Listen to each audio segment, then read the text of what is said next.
Welcome to the Bald Brad Show. In today's episode, we have a California mother taking legal action against teachers who allegedly persuaded her 11-year-old daughter that she was a boy. And that is just the beginning of this, folks. Wait till we get into the nitty-gritty of this article. You're going to fall over in your chair on what this school, these teachers, these administrators were hiding from this daughter's mother. And folks, I'm an educator myself. I teach mathematics in a high school to mostly seniors. I'm going to let you in on behind the scenes on some trainings that I've done in years past that are very much talking about this very same thing here. Folks, the stuff that these administrators and school faculty are hiding from you is absolutely astonishing. And I'm here to reveal what is going on. This is not something you're going to hear on the mainstream media. This is not something that people talk about all the time, but I'm here to reveal it to all of you. So I'm asking you to share this with your friends and family, regardless if they're a Democrat, regardless if they're a Republican, because everybody needs to be made aware on what is going on behind the scenes in these school districts, in these classrooms, and with these administrators.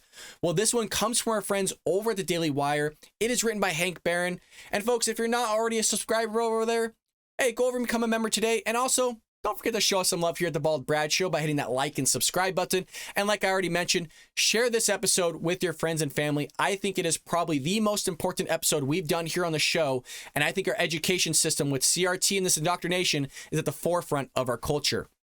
Well, a California mother whose 6th grade daughter, just 6th grade, was allegedly recruited by teachers and encouraged to change her name to a boy's name while being told not to tell her mother. Well, the mother is taking legal action against a school district, and rightfully so. Jessica Konen filed a legal claim against Spreckels Union School District, claiming Buena Vista Middle School teachers Lori Caldeira and Kelly Baraki planted the seed to convince Konen's daughter to believe she was bisexual, and then urged the daughter to believe she was a transgender boy. Like I said, folks, this stuff is happening all the time. This is nothing new. It has been going on for years. It's just now coming out to the public. The Center for American Liberty, who we talked about on the show many of times, which is representing the mother, stated this: teachers encouraged Jessica Konen's daughter to change her name to a boy's name as an expression of her new identity, and specifically instructed her not to tell her mother about her new identity because her mother couldn't be trusted. This is coming from teachers, faculty, administrators saying that the mother couldn't be trusted. This is wild, and it only gets worse. Then they gave her articles and required her to read them on how to hide her transgenderism from her mother. Still, without Jessica's knowledge, teachers and administrators created a, get this, gender support plan instructing faculty to refer to her daughter by a new name, male pronouns, and to let her use the unisex teachers' restrooms. That's not even all of it. I want to take a moment here to describe some trainings or a training that I've done in the past. I'm not going to reveal the school, I'm not going to reveal the district, but it was a public school system. And we had training on transgenderism, on the LGBTQ plus community that was happening within this school. So we had people come that were part of that community and give us a training on what we could do to help support transgenderism and the LGBT plus community on campus.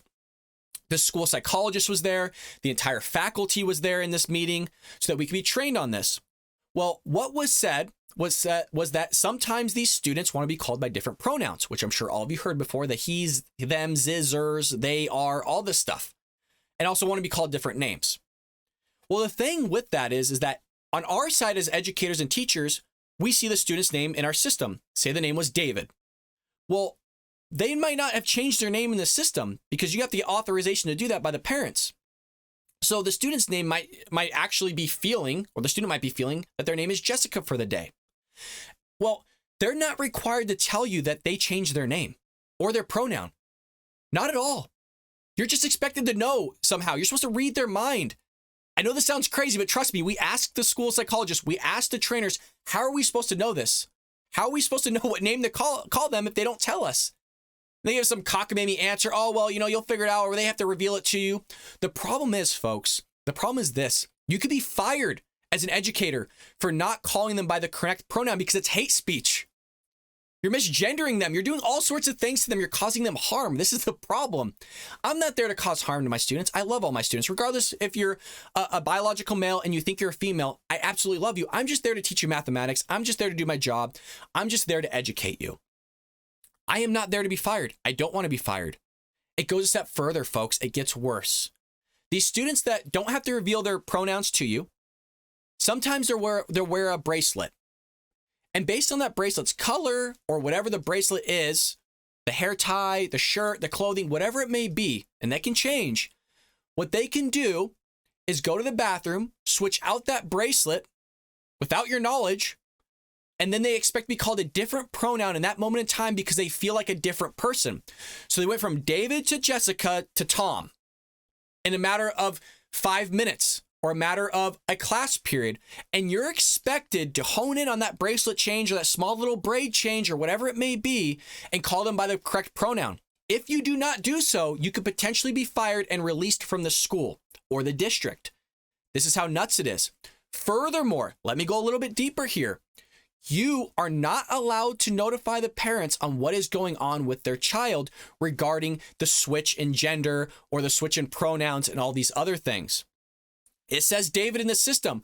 I am no way, shape, or form allowed to contact the parent and ask them what I'm supposed to call their son or daughter because the son or daughter and the school psychologist, the faculty, and the administrators have not revealed to the parent what is going on with their son, daughter, or child, or whatever you want to call the person.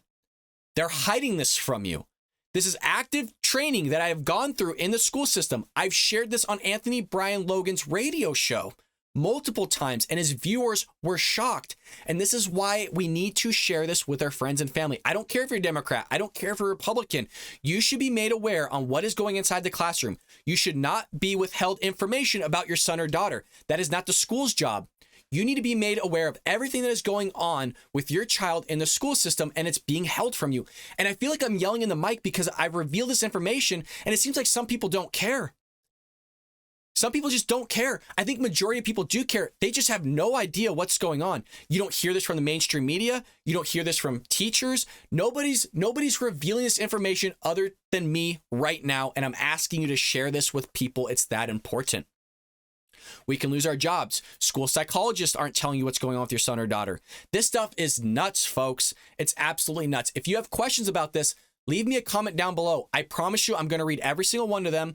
I will answer them however in detail I can so that I can support what is going on with inside these school systems. Now, I'm not saying it's happening in every school system. I'm not even saying it's happening in every district, but it is happening, and it's happening quite often, and you need to be made aware of it. It can't just be one of those things where you ask your son or daughter, hey, how was school today?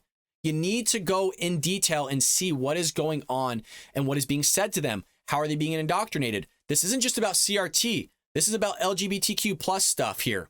And it's rampant, folks, and they're hiding information from you. I know I'm repeating myself, but I need to get this across that it is happening.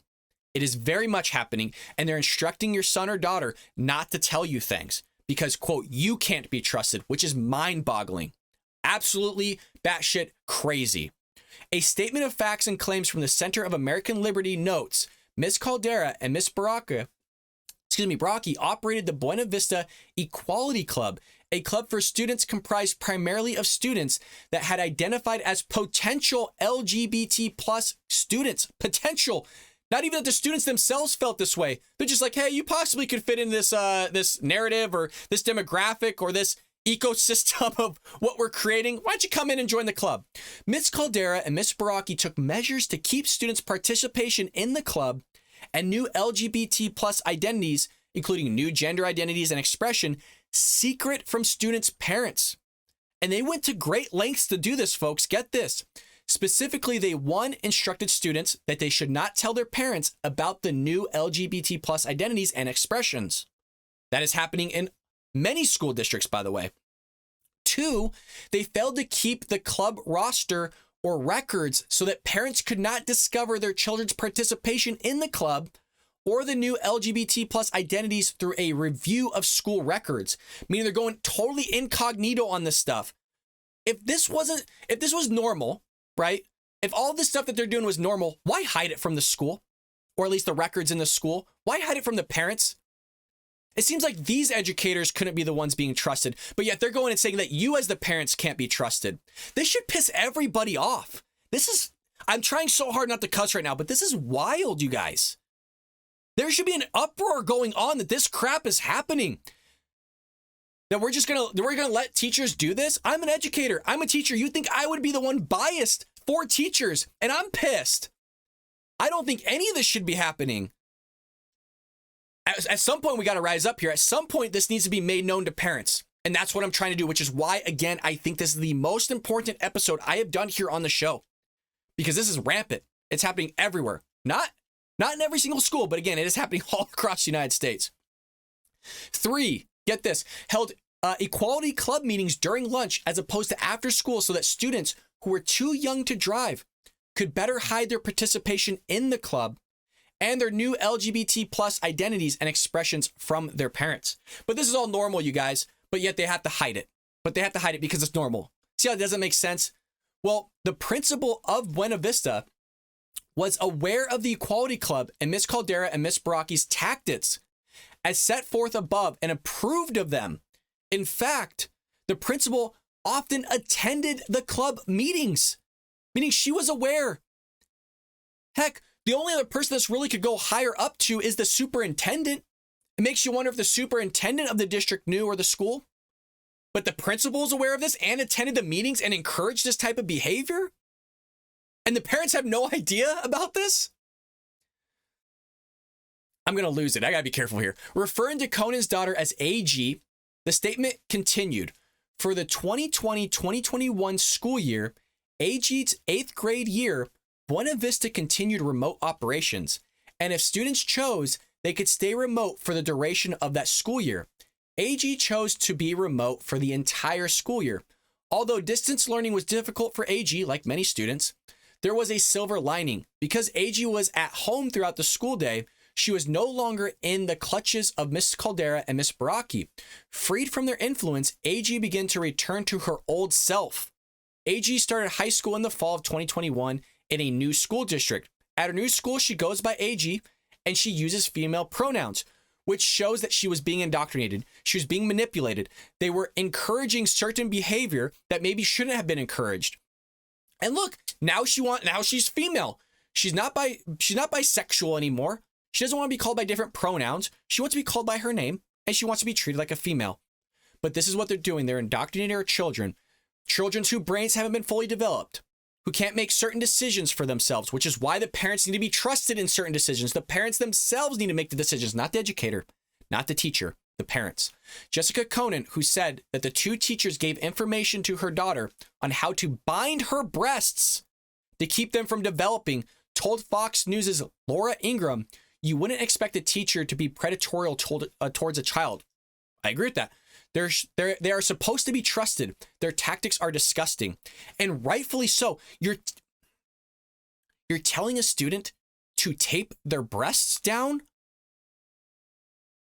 Is anybody outraged right now? I know it's something that we use a lot in politics. Oh, it's outrageous. It's problematic.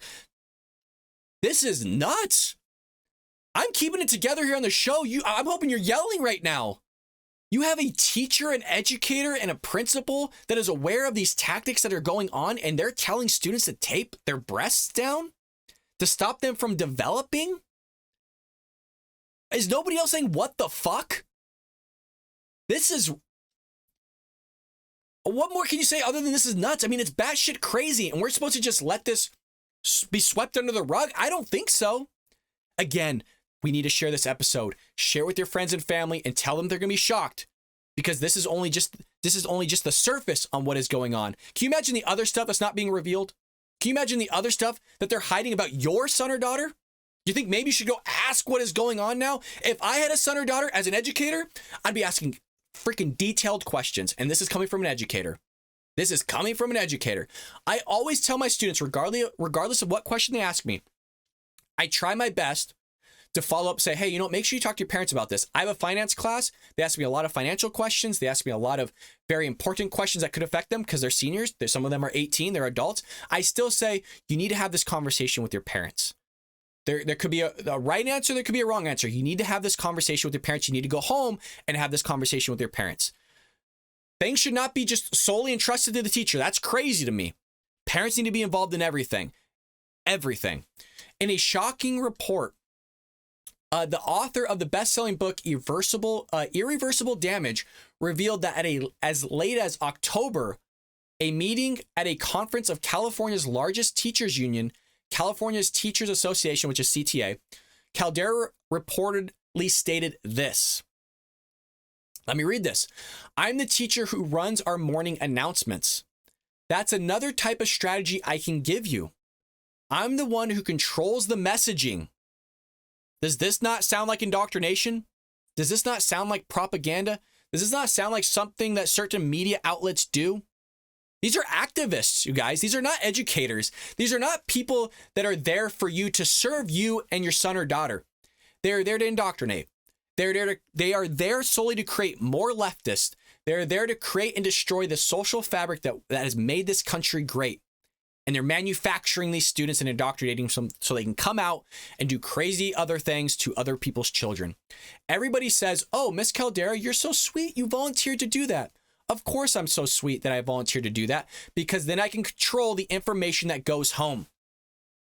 We see that through her actions, not just her words. We see that through her actions. She's literally out there telling students not to tell their parents certain information. She's hiding records. So if the school got reviewed or audited or whatever it's going to be, that there's no trace of this stuff.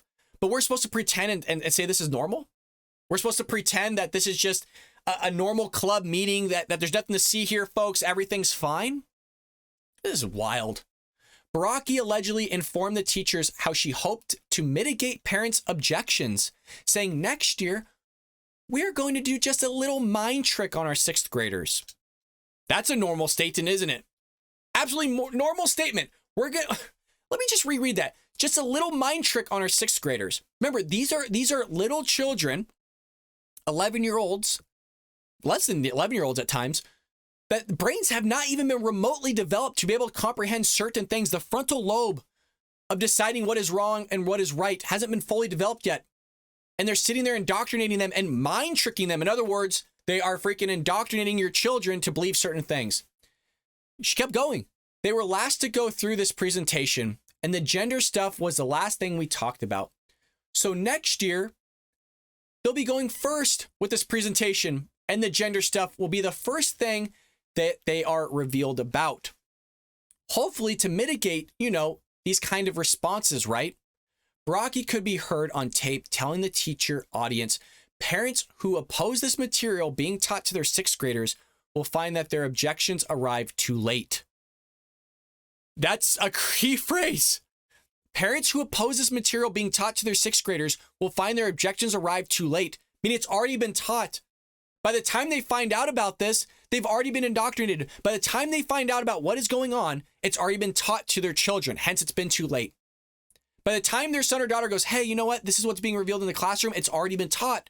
Because it's the only way that the parent can find out by their son or daughter learning it in the first place. This is wild, folks. Again, this is what is happening in our school systems. It's not just critical race theory. It's not just indoctrination, but you now have stuff being hidden from you. And I implore you, again, to share this video with your friends and family all over social media, through text. Get it out there, snippet this, cut this video up if you want, and share certain segments of it because we need to get this out there, folks. With that being said, thank you so much for supporting us here at The Bald Brad Show. Hit that like and subscribe button, and I will see you a little bit later here on The Bald Brad Show.